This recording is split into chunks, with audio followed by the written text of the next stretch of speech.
Hi there, it's Sandra again from Savvy Teaching Tips.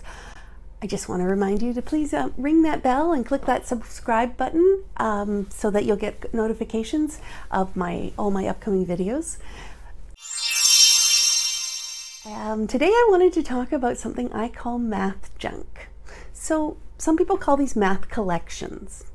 Collections of everyday things. So it's collections of things like buttons and keys and bread tags and old marker lids. There's a whole pile of things, but they're all real things that kids would see in their real life.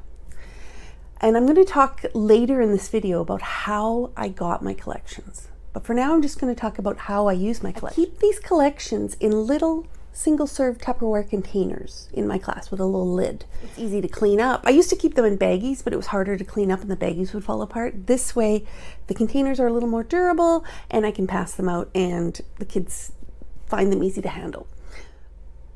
So, how do I use math junk?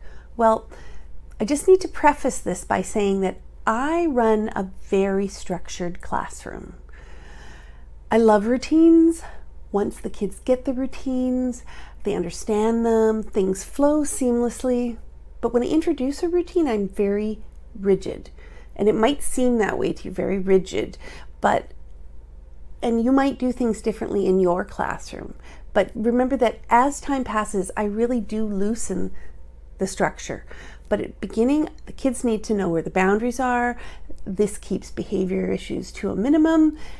And so although this activity might seem far more structured than how you would do it in your classroom, just keep an open mind and remember that I loosen up as the days go on. So this is just an introductory lesson. So I introduce it to the group, and you can either have them at their desks or on the carpet. And this year I'm planning to do it in a circle on the carpet. So first I'll bring out one container and I'll talk about the container and I'll talk about how things are in the container, and then I talk to them about how we take care of the containers. We don't shake the containers. Some of the materials that I have in my math junk are seashells and they're pretty fragile, and with the kids love to shake these things. So that makes the shells crumble and fall apart. Or conversely, some of the actual materials are quite heavy, like the keys or the coins that I have. And so kids shake it, the containers themselves start to fall apart over time. So we talk about treating the containers respectfully and not shaking the containers. So now the kids are sitting in a circle and I'm going to pass out the containers to each child. You can do it pretty quickly. I tell them not to open the containers. They can explore the container, not shake the container, but don't open the container at first. So what happens is, once everybody has a container, we talk about ready position, because ready position is the way they leave the container ready for the next student. Because what we're going to do in this lesson is we are going to explore as many different types of containers of math junk that we can in the period.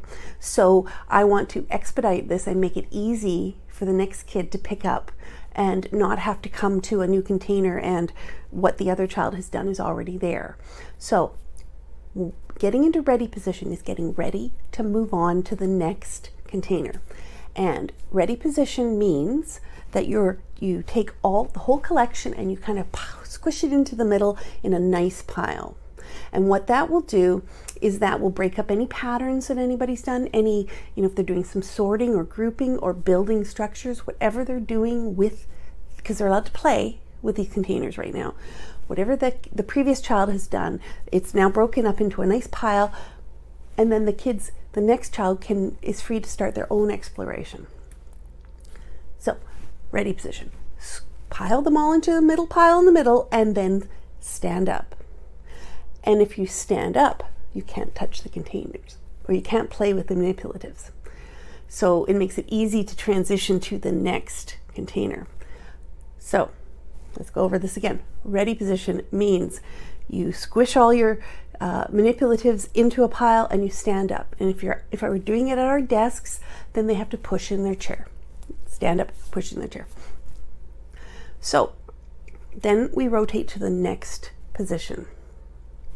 and I tell them where to go. So if it's in a circle, I'll go up to one kid and I'll say, okay, you move here, and I sort of guide the first few, and then the rest kind of move around, and then I check, and everybody's got a new position. Okay, sit down, get to work, or sit down and let's go.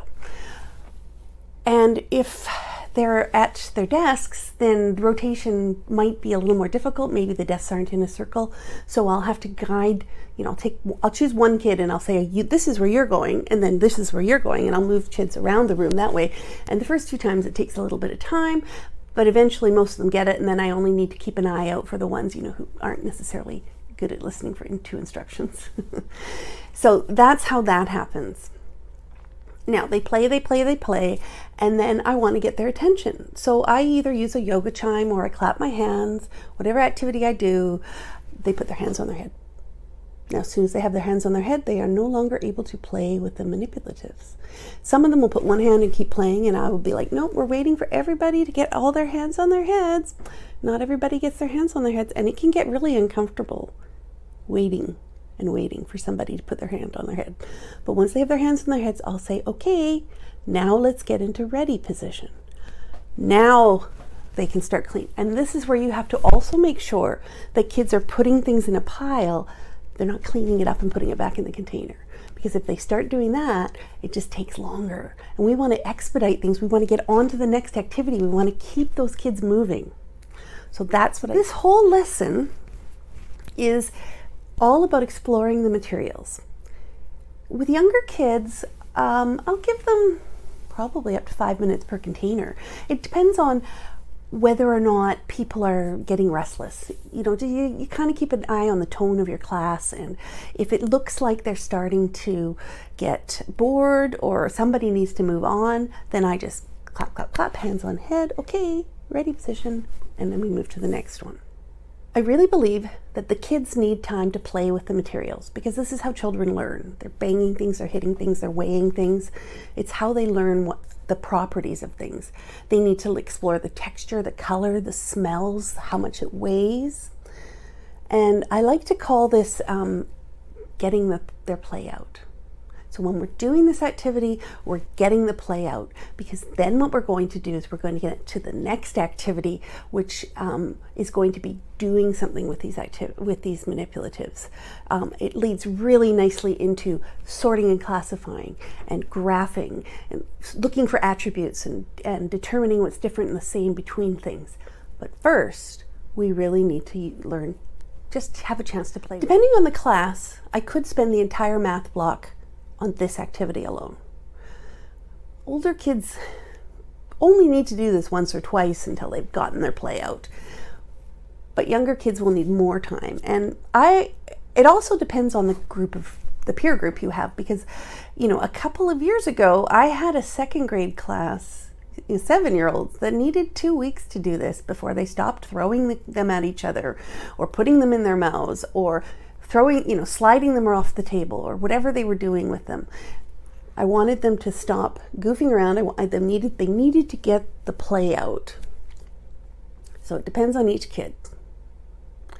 Now, how do I get the math collections? Well, the first thing is I start collecting from the people I know at home. My family saves bread tags. My mom saves bread tags. My mother-in-law saves bread tags. My best friend saves bread tags. We built up our bread tags pretty quickly. Marker lids, you can collect at the end of each school year. You start with a small collection, and every year it builds up.